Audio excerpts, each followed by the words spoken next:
How to demo exercises the Block Fitness way. This is the way that we do it at Block Fitness. It's what we found after 12 years of working with clients. The best way to get them to understand exactly what we're trying to convey and be able to do so quickly and feel it in their bodies. And so it kind of eliminates some of the fluff and it just dials it down on in. So the first thing is, why does it matter, right? It's a technical standard of what the move is supposed to be. It definitely builds client confidence. That's really key. And then reinforces our system, but also elevates our professionalism. So I want you to look at the demo as really a way to not only inspire, but also to bring clarity and build trust with a client. Because if you look uncertain, they'll feel that uncertainty. And so right now, before you even kind of start, you could pause the video, chat with some of your other coaches, or even just journal down some things, jot down some things. But ultimately, for you, in your experience, what happens when a coach demos poorly, right? So it's whatever kind of comes up for you with that. And I'm sure your brain's already running wild. All right. So once you've done that, unpause and let's keep rolling. We use a very simple but strategic 5-step process. And so we call it the 5-step block demo. First thing, state full exercise name. Second, provide purpose and muscle focus. 3, demo the reps with cues. 4, provide avoidance cue. And then 5, final most important tip or cue that you want to leave. And we're going to dive into each of these, but a quick sum. I want you to think of the block demo as the skeletal system. And without it, the rest of the stuff won't happen, right? Without the actual skeleton to hold everything in place and be in the right place for muscles and tendons to attach to, for the organs to have some place to live, it doesn't really matter. So this is your skeletal system, but then you have all the other stuff that brings your style and flair to it, that kind of makes it up. So this is like an every time, no skipping type deal, right? So let's go through a little bit more. So what does like say the full exercise name mean? It literally means say the full exercise name. And the whole reason is that even if it is a technical name, even if it's complex, you are actually helping a client slowly understand a lot of that terminology. And so to be able, as a coach, say something, like hamstring, a simple part of the body for us, may not even know where that is. I've had clients that have touched their pec and be like, yeah, so my quad. And so it's we may almost want to laugh at that, but there's no reason to ever do so because we're all on a different learning journey, and that's going to make a huge difference for this client because they start to actually learn. And the more that we learn, the more that we associate with it, the more we want to actually do things and continue on. So it's a part of their journey and makes them actually want to stick. So you say the full exercise name as it is. Now, this is probably the hardest part for people following the Block Fitness kind of coaches format to initially get. But we do it for a lot of reasons. A little bit of backstory. I worked at Starbucks for a number of years, as store manager for a while. And, it's a massive company and with good reason. One of the things that they did before the kind of current model with labeling systems and registers was you would have a register person take the order from a client, from a customer, and then call it out down to the person that was working on the bar making the drinks. But they would call it out in a very specific order. And it brought structure, clarity, simplicity, and fast execution to it. And that's exactly what we're doing here with our naming format. And the whole reason was, if I called that drink down to the person that was working to make the drinks, and I didn't say whether it was hot or cold or the size of the cup until the very end, they would literally be standing there trying to absorb all the information. But if I said first, an iced venti, that meant their size, you knew to grab, as the barista, the largest iced cup. So now you've already got one step knocked off the bat before you even had to think about the rest of the things. So now I'm already making waves and adjustments and moving forward as a barista, instead of just standing around and somebody's like, yeah, I want, can we get Jim a chocolate, blah, blah, blah, blah, blah, blah, blah, blah, blah, and make it an iced venti. So then they're waiting around, then your brain actually forgets what some of those other pieces are. So that's why we start with equipment. So it's either going to be a dumbbell, it's going to be kettlebell, barbell, whatever the equipment is. And now you've already visualized what that piece of equipment is in your hand or on your body. So you envision yourself there. This works for the client as well. So you're painting the picture, which is why they're going to be able to retain a lot of this better. Second thing is going to be the position. So what position are they in? Are they standing, seated, half kneeling, tall kneeling, right? So if I said, a barbell half kneeling, You may not know where that barbell is going to be, but you've got a barbell visually in and on or around your body, your person, and you're down on one knee. And then, so say it was a dumbbell. Now I'm going to go into load orientation. Where are we putting that load? So now we're going to go dumbbell for equipment, half kneeling for position, single arm. Oh, cool. Now I already picture myself holding the dumbbell in one arm as I'm on one knee. Visually, this is already coming together for me. Now I'm going to do any type of directional modifiers if need be. And so those directional modifiers are going to be where we are placing it, what we are doing with it. Maybe it's rotational, whatever the case may be. Then we're going to add any kind of body parts if those are specific. So if we need to be heel elevated, and we're going to go into these, we're going to break these down even more. Then we're going to name what the actual exercise is. And so it could be overhead press. We don't want to say, hey, I wanted you to do an overhead press, half kneeling, dumbbell, single arm. You're like, what? Where? Okay, dumbbell. But if you start this direction, it actually works. And then if there's any extra cues, then that's where there's going to go there, right? So we have a couple of examples down here, but cable with a rope, straight arm, lat pull down. So you can see that's the actual exercise, lat pull down. But if I said lat pull down first, you would instantly probably be thinking of a traditional lat pull down, right? Where you're seated on a machine, pulling it straight down. And then I throw these other pieces in and you're all thrown off because you're like, well, how do I do that seated with rope and straight arm? And then you're like, oh, wait, it's because I'm not. Got it. It would take way too long. And then by then you'd forgot anything else the coach had said. So if we say it the right way, then the client is going to get it a lot better. The whole goal here is to not rush, know that language matters. The name literally tells a trainer, yourself, a coach, exactly what to expect, and it does so for the client as well. So it's really kind of your way to tie it to professionalism. Imagine a surgeon was watching you as you called for these tools the same way that they called for the right tools at the right time in surgery, right? So you can definitely click on this and be able to bring it up. I've got the little sheet here. You can go to this sheet. Unfortunately, because it's just a viewer only, so it doesn't get any kind of issues, you can't do the drop downs, but just know that underneath barbell, there's all the different barbell types that we have. But ultimately, this helps you to frame it the way that Block uses it. So any of these pieces are going to be your equipment first, your position second, whether that's quadruped or seated, standing, etc. Hollow body, right? Long lever.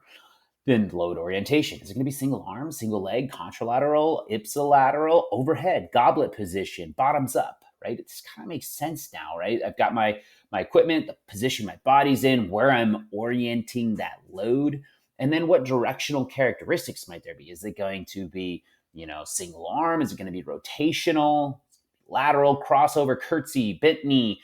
And so you're kind of giving more just a specific direction that the body may be going or the equipment may be going, right? If you're thinking of an overhead press, is it traditional or is it neutral? Standard, neutral, right? Which ones are these? And it gives us some clarity. And then sometimes we're going to have a body part. And so this could be where we have a rear delt raise. So it could be a dumbbell position, bent over. We don't need anything for load orientation or direction, but then we get to that body part, rear delt, and then you got the last one, which is the exercise, which is a raise. And so the actual exercise is the last thing that happens here. So it'll take some while to get this down, but once you got it, you're using, whether it's the Block Fitness app or this system or writing plans, it makes it so much better. So the second thing that we do after we just state the name, yes, that's all that it goes into the name. It's the hardest part if you got that part. Once you get that part, which you will, you're going to be good. And the second thing is to give purpose to the muscle focus kind of area. And what we mean by that is we're really just telling the client what it is we're training and why. And the easiest way is to know that people are going to be listening to us, watching us, but some people are very, very more, kinesthetic and they need to feel it.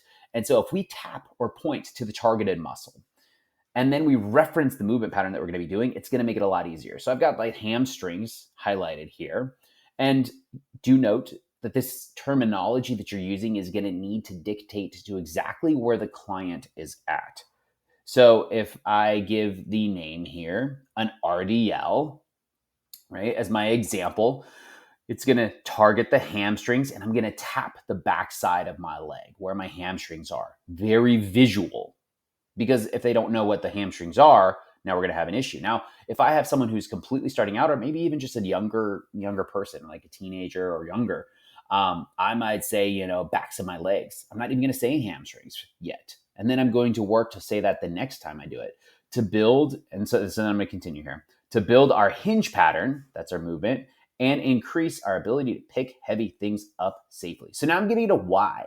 Now, if you can tie that why specifically to what the client's why is, it's going to be even greater. So for instance, I love mountaineering and hiking and climbing and all the things. And so if I was doing a step up and I was demonstrating a step up for a client that was in that same circumstance, I would be like, all right, Tom, we're going to do a dumbbell equipment first, step up, move. Simple, right? There's no other things that need to be said in those things. So I know, if we're looking at this slide, it looks complex, but a lot of times it's just a dumbbell step up, right?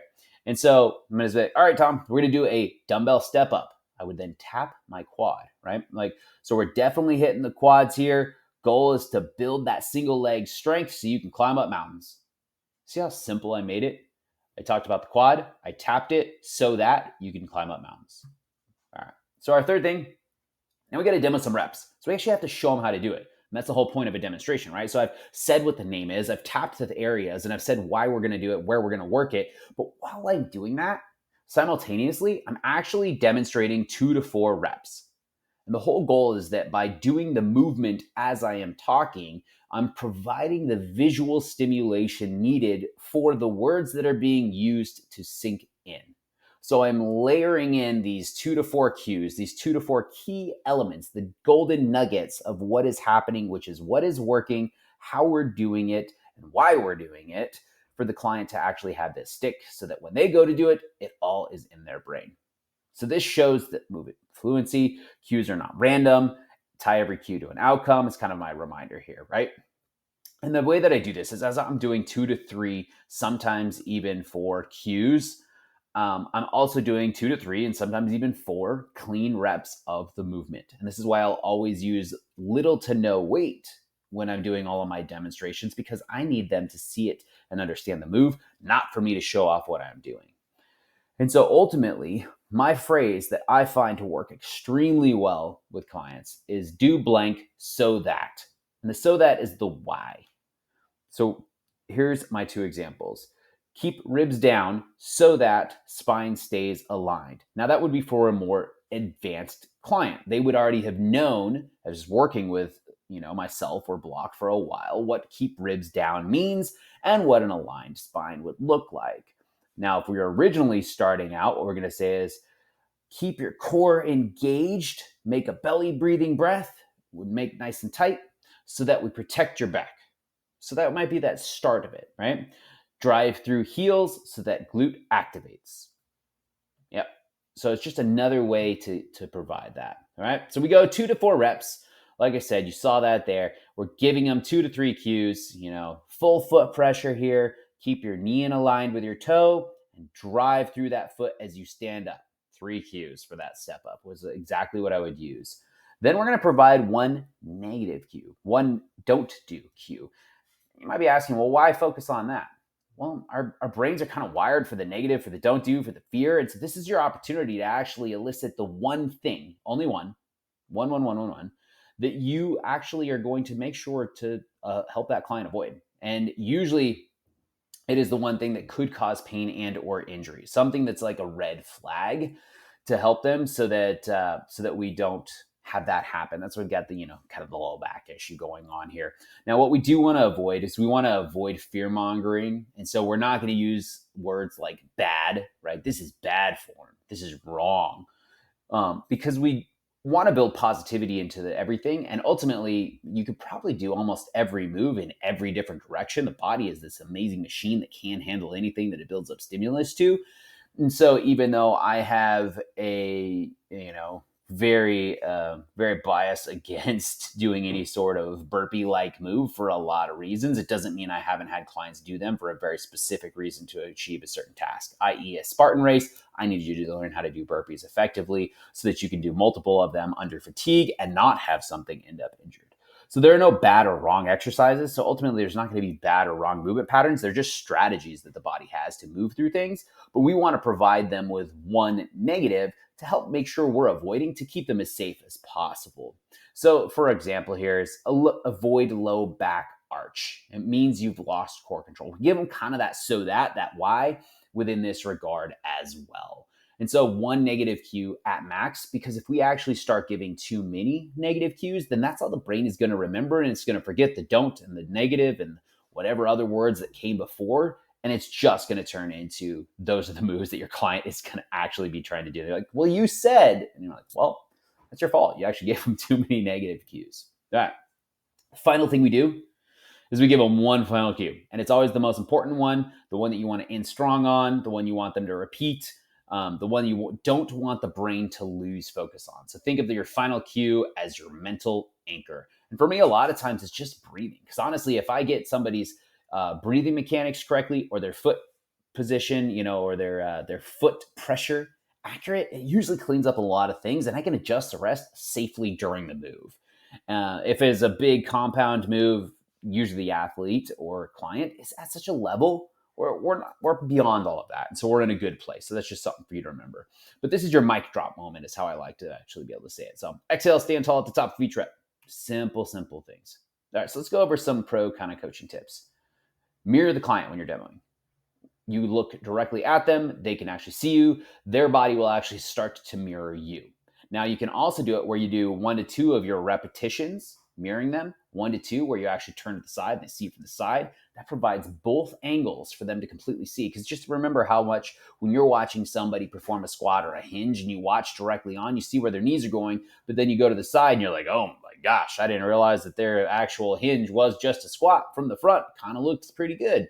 And so ultimately the client can get 2 different perspectives and see this as well. Second thing is own the room. Like, confidence is key, because confidence builds competence. They will become competent because you're confident in how you're articulating it. If you seem hesitant, they're going to perform the move very hesitant. Explain the why. We already talked about the so that. Use physical touch points and cues. We talked about that. Touch those areas, give them context, give them awareness so that they understand where their muscles are and what they're supposed to be doing. And demo breathing clearly. It's probably the biggest one, the most missed one. And yes, we should be able to breathe autonomously throughout all movement patterns in different capacities. It means we have good muscle control, but not everybody does when first starting out. Note, your demo is your brand. It's ultimately who you are, right? So posture, eye contact, volume, warmth, speed, cadence, practice. All right, reps for skill mastery. That's why I said practice. Pick 3 exercises, demo all 5 steps. Give maybe some peer feedback, naming accuracy, movement quality, cue clarity, coaching tone. Like, you've got to go through this. And if you don't have the ability to practice this with someone, practice in a mirror, practice with AI, record yourself and then listen back, whatever the case may be. But do this frequently. Go up to, when you're working at Block Fitness or shadowing or interning, whatever the case may be, go up to clients, look at their app, look at their exercises, and then just be like, can I demo this for you? And just get the skills, get the practice from there, right? So if you need, watch this actual small, quick, short version of this video. Available on YouTube, 5 steps exercise demos. So we walk through it. I don't know why my face is caught in this moment and issue. It looks great. But ultimately, that's what we're going for. So let's do a quick recap. 5 steps, state the full exercise name while you are then providing purpose to the exercise and what muscle it is. So you're going to be tapping those muscles. You're going to be hitting those. Then you're going to demo the reps with the cues. Then you're going to provide avoidance cue, 1 negative, and then final most important cue. So for example, we got our dumbbell step up. This is going to target that quad. I tapped the quad, and definitely really good for building that single leg strength for climbing up mountains. Gave my muscle focus, my purpose. I'm going to demo my reps. So as I'm now going up and down imaginarily on a box here for my reps, you can just imagine me saying, I want you to feel your entire foot making pressure with the box as you push through. Keep that knee over your toe so it's staying aligned. Push through that entire foot, stand tall. Try and avoid leaning back too much and plopping off the box. Control all the way down. All right. And then just drive through that foot with a hard exhale on the way back up. So my avoidance cue was to lean back and plop, and then to drive through that foot, exhale on the out. Simple. And especially as I'm doing those cues and I've already tapped it and I've given it a meaning and a purpose, it will stick. All right. If you have any questions, obviously feel free to reach out. Otherwise, thank you. Chat soon.